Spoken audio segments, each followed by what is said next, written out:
Okay, this morning I'm going to speak a little bit about um, two ways that we abandon ourselves in order to survive unfavorable conditions. And then that survival strategy gets locked in, and we mistake who we are with that identity, um, which was an adaptation to begin with.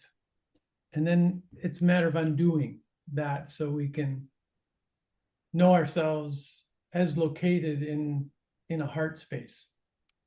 And so last week I talked about why insight is not enough, which is to say that we can know perfectly well how we abandon ourselves, suppress our feelings, organize ourselves around what other people think, stay silent when we want to speak up, all of that. And yet we can know all that, and the moment arrives for us to be true to ourselves, and we do it again. So I'm guilty of this, as we all are, and that's part of the learning in this. There's no failure. It's just like, oh, what did I learn that time? So, which is to say that people pleasing, abandoning ourselves is not just a bad habit. As I was saying, it's a complete identity. And today I want to deepen the understanding of that adaptation and suggest that while people pleasing is one way to adapt to those like unbearable conditions, it's not the only way. Some of us survive like, and so what I'm talking about here is this form of people pleasing is what I call collapse. We collapse into the other. We become so focused on them, on what they think about us, what we worry about them thinking about us, that we abandon ourselves in their needs and their wants. So this is collapse. But there's another form of survival, which is propping. We prop ourselves into like a fortress of self-sufficiency. And then many of us, myself included, toggle between collapse and propping. And on the surface, they look like opposite strategies because one person will say, I'll do anything to keep you close. And the other says, well, I don't really need you at all. But they're both driven by that same ancient fear and that same ancient shame. The fear is without love and nurturing, I'll die.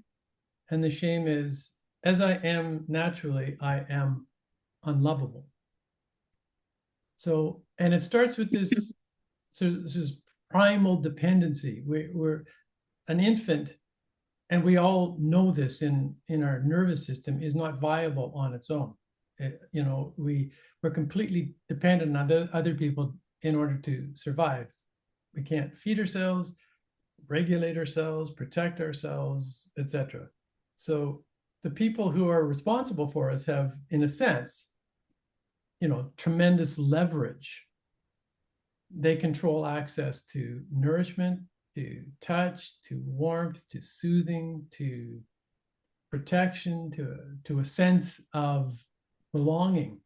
Really, it's they have control. They have access. They control access to life. So when those people, and usually their parents, they can be extended family though, even friends of the family, when they're misattuned or emotionally absent or frightened or controlling or shaming or unpredictable or physically abusive, the child, it's not just that the child experiences an unfortunate relationship. That's too bad.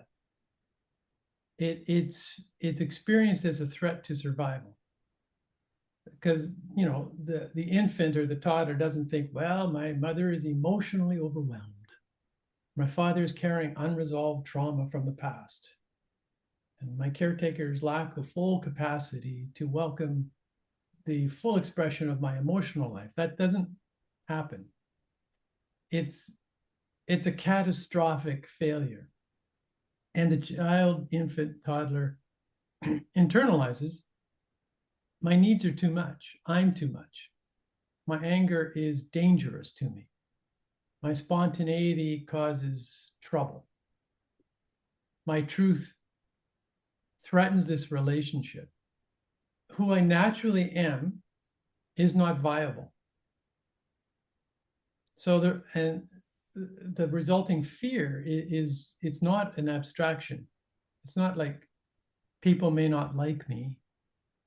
It's more primal. It's like if the person I depend on withdraws love and care, I'll die. And the core unconscious belief that gets set up is it's my fault, which is unbearable. So it doesn't matter if we're 40, 50, 60, 70 years old. We may have our own income, our own home, our own life, successful.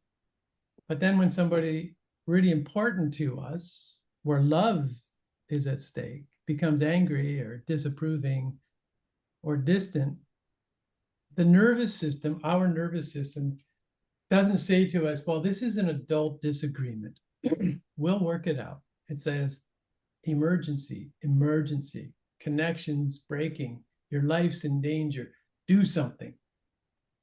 And that something is the collapse adaptation, collapsing my center into you. So I'll study you very carefully for cues and signs. I'll learn your moods, your preferences, your expectations, your disappointments. I'll anticipate what you need before you do. And I'll adapt myself to preserve the connection. This is the people pleaser. So verbally, I might say, oh, I don't mind. No, it's fine, no problem. But it's not fine. I do mind. There is an actual problem here.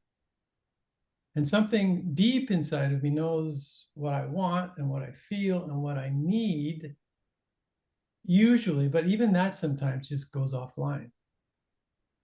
It's just that expressing it seems just not worth the risk. So I collapse the distance between us by becoming more like you or more like the person I imagine you want me to be. So that's classic people pleasing. I'll surrender myself if you promise not to leave me. I'll accommodate you if you'll just like me. I'll manage your feelings so I never have to risk you shaming me. I'll soften my truth just a little. I will run to forgiveness prematurely, and I'll tolerate what should never, ever be tolerated. I'll do anything to help the relationship survive. And I could call that kindness, compassion, loyalty, spiritual maturity. Other people may admire me for it, how generous and easygoing I am. But in truth, something has gone missing, and that something is myself. I'm no longer actually in the relationship. Excuse me. And then there's the propping adaptation. So that's the collapse. The propping adaptation is that I'll prop myself up instead of collapsing into you. I'll build a self that doesn't need anyone. And so I'll become controlled, capable, defended, hyper self-sufficient. I will proceed in life as if I don't actually need anything from you. I don't want anything from you. I can take care of myself. I'll never put myself in the position where you have that kind of leverage and power over me.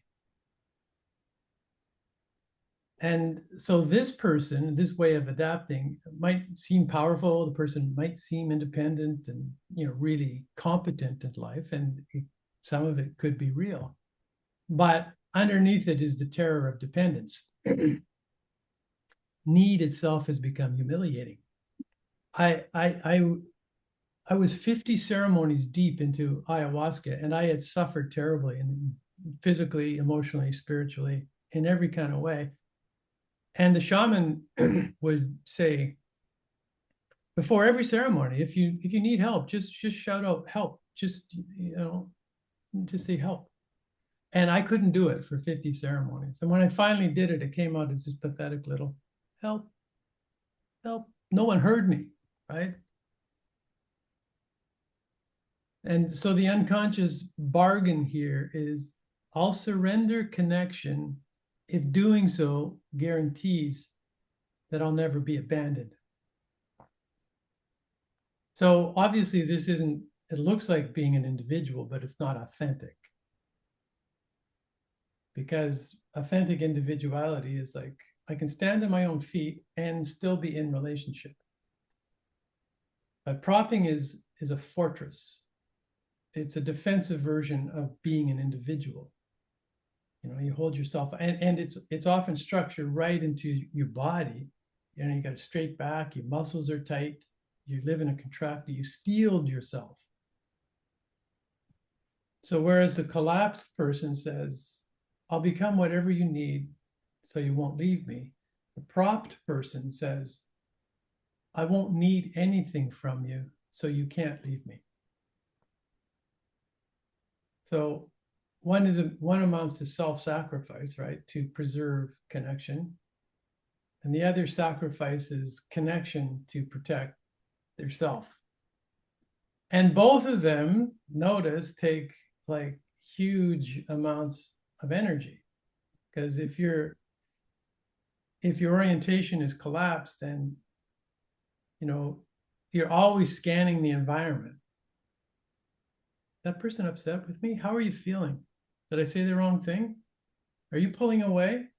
Are you thinking this about me? Do I need to apologize? Maybe I need to explain myself more clearly. Is there something I can do to make this better? Constantly searching for signs that, you know, our bond may be in danger. And the exhaustion in the prop person, there's a vigilance as well.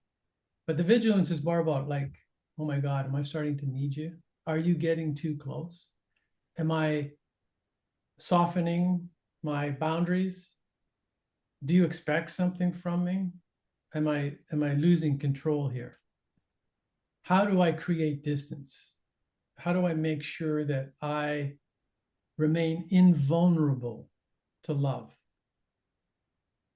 So you got on the one hand, you know, the collapsed person is exhausts themselves maintaining connection, and the prop person exhausts themselves defending against connection.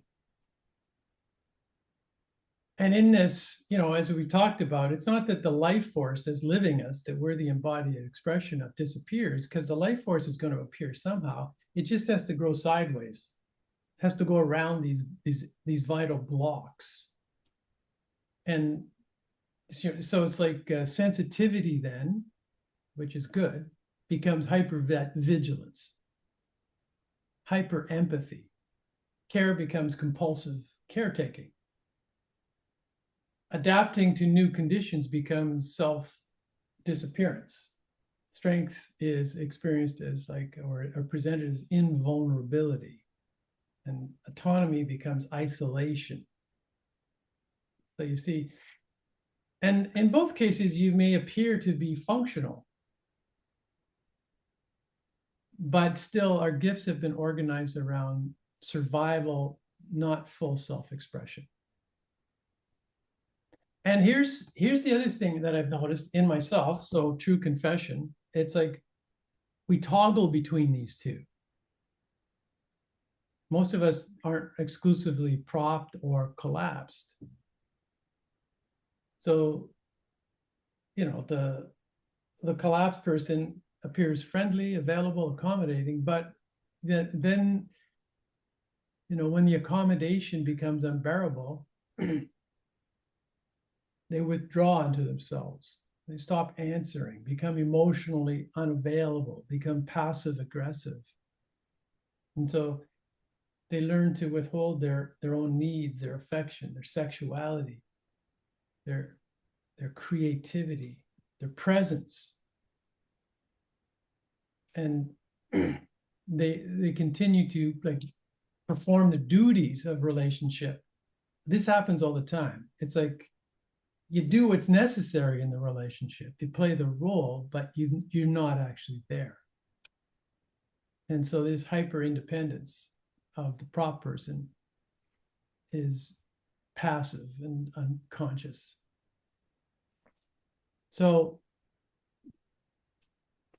and then if you're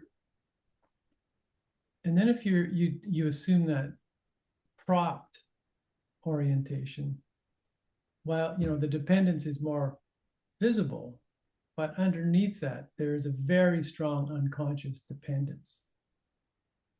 But it never comes out. It leaks out. They're actually desperate for reassurance. And if the relationship is ever threatened, they can shift quite quickly into collapse. Like, please don't leave me. I don't know what I've done. You say I'm not connected, but I am, and they get very defensive. So this is the kind of toggling between collapse and propping. I mean, I do it myself. I have this, as I shared, I have a tendency to present as kind of propped, but underneath that, in intimate relationships where love is at stake, my most intimate relationships, I have a default to lose myself in the relationship, even though I appear like I have no needs. Neither one of these strategies allows true intimacy, obviously, because that requires there are actually two individuals. I'll be me, you be you, and we'll bridge the differences with actual love, which is the willingness to say to each other, I'll let you be without leaving you alone. And that's the journey of intimacy. My mentor, Andrew, talks about how, like, when you're in an intimate relationship, it's like you're a bird and you've got two wings, and the two wings are the individuals, and they have to learn to fly together and remain individuals. And that's the dance, like the dance of the tango, where you're sensitive to each other's moves. And there's a whole movement in Brazil, where women are kind of at first taking the lead, and the men have to respond, and then men take the lead, and then women have to respond. And but it's two people who aren't afraid to be themselves, who haven't either lost themselves in the other, or who are in this state of hyper independence. So, I mean, it's kind of obvious, but I'll just say something. I mean, underneath both these orientations is shame. And, shame is not just embarrassment, right? It's like you've been erased. You've been completely obliterated through some kind of catastrophic treatment, and you lose your sense of legitimacy, that you have a right to be here, to exist, to have needs, to have desires. You internalize something's wrong. I shouldn't need what I need. I shouldn't feel what I feel. I shouldn't speak what I want to speak. I shouldn't, I'm too sensitive. Shouldn't be so intense. I'm too emotional. I'm too demanding, whatever it is. So the collapsed person tries to resolve shame by just becoming acceptable. Like, if you can't accept me as I am, will you accept this version of me? So life becomes a performance. And the prop person, tries to solve the shame, because that's what the ego is defending against. I just don't want to feel that again, by making love unnecessary. Because if I need nothing from you, if I want nothing from you, it won't really matter if you find me lovable. And this, of course, eventuates in a terrible loneliness, a sense of meaninglessness, and a terrible alienation. So, like, I'll leave you with this, and just maybe you could reflect on how much time you spend in collapse, how much time you spend in prop, and what's your particular signature of how you move back and forth between the two. I'll just end there.